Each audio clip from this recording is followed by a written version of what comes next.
حضرت ابو ذر رضی اللہ عنہ بیان کرتے ہیں کہ رسول اللہ صلی اللہ علیہ وآلہ وسلم نے ارشاد فرمایا، جس شخص نے کسی شخص کو کافر کہہ کر پکارا یا کہا اے اللہ کے دشمن، جبکہ وہ ایسا نہ ہو تو وہ بات اسے کہنے والے پر لوٹ آتی ہے۔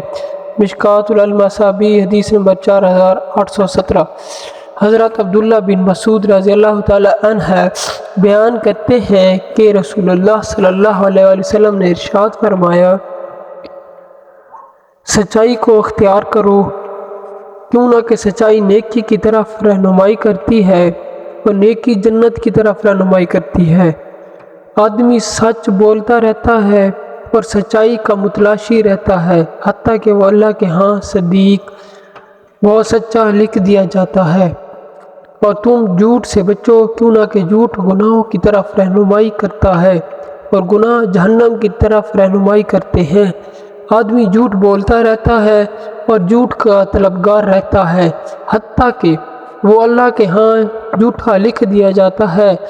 اور مسلم کی ایک روایت میں ہے کہ آپ صلی اللہ علیہ وآلہ وسلم نے فرمایا، بے شک سچ نیکی ہے اور نیکی جنت کی طرف رہنمائی کرتی ہے، اور بے شک جھوٹ گناہ ہے اور گناہ جہنم کی طرف رہنمائی کرتا ہے۔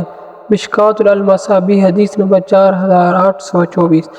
حضرت ابو ہریرہ رضی اللہ عنہ بیان کرتے ہیں کہ رسول اللہ صلی اللہ علیہ وآلہ وسلم نے ارشاد فرمایا، تم قیامت کے روز سب سے بدترین اس شخص کو پاؤ گے جو دوخلا ہے، ادھر لوگوں سے کچھ بات کرتا ہے اور ادھر لوگوں سے کچھ بات کرتا ہے۔